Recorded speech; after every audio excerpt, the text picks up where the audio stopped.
எல்லாருக்கும் வணக்கங்க. இன்றைக்கி கொத்தமல்லி தோசை செஞ்சு பார்க்கலாங்க.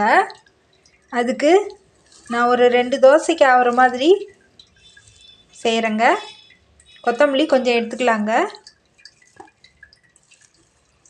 இது ஜாரில் போட்டுக்கலாங்க. அரைச்சி மாவில் சேர்த்துக்கலாங்க.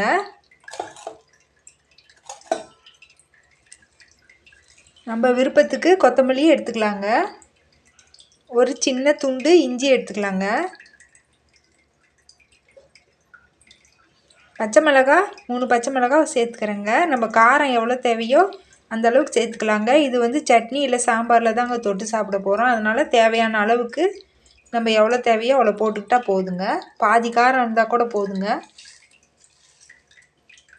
கருவேப்பிலை ஒரு 4-5 தழை சேர்த்துக்கலாங்க.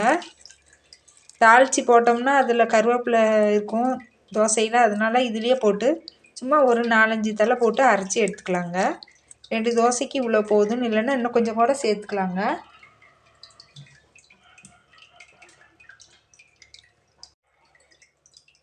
பெருங்காயம் சும்மா ஒரு கொஞ்சமாக சேர்த்துக்கலாங்க. சீரகம் கொஞ்சமாக சேர்த்துக்கலாங்க.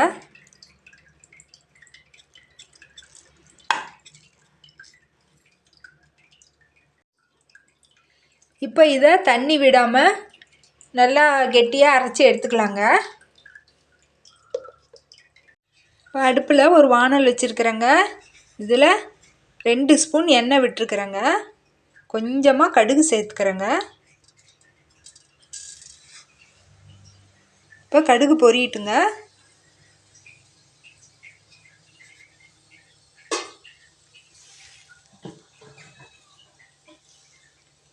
வெங்காயம் கொஞ்சமாக அரிஞ்சு வச்சுருக்குறேங்க. இப்போ கடுகு பொரிஞ்சது வெங்காயம் சேர்த்துக்கலாங்க.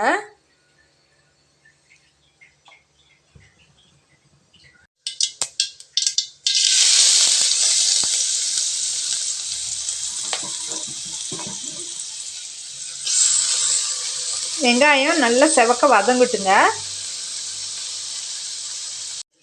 இப்போது வெங்காயம் நல்லா வதங்கிடுச்சுங்க. இப்போ அடுப்பை நிறுத்திட்டு இதை ஆற வச்சுக்கலாங்க.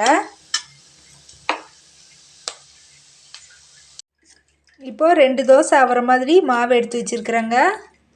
இதுலேயே அந்த அரைச்ச விழுதையும் தாளித்து வச்ச வெங்காயத்தையும் சேர்த்து கலந்துக்கலாங்க. இப்போது மாவில் அரைச்ச விழுதையும் தாளித்த வெங்காயத்தையும் கொட்டி நல்லா கலக்கி எடுத்தாச்சுங்க. அடுப்பில் ஒரு தோசைக்கல் வச்சுருக்குறேங்க. இதில் இப்போ மாவை ஊற்றிக்கலாங்க தோசையாக.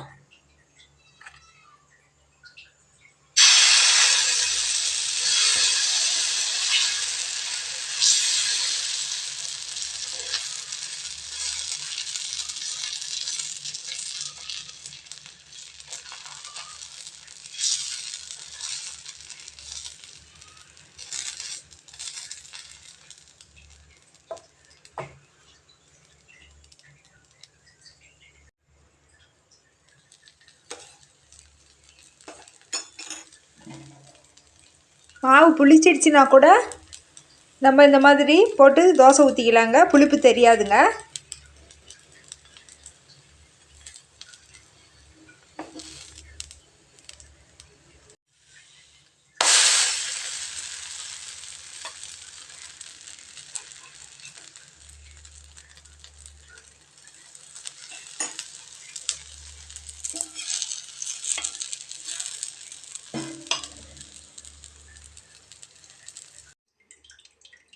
அவ்வளோதாங்க, கொத்தமல்லி தோசை தயாராகிடுச்சுங்க.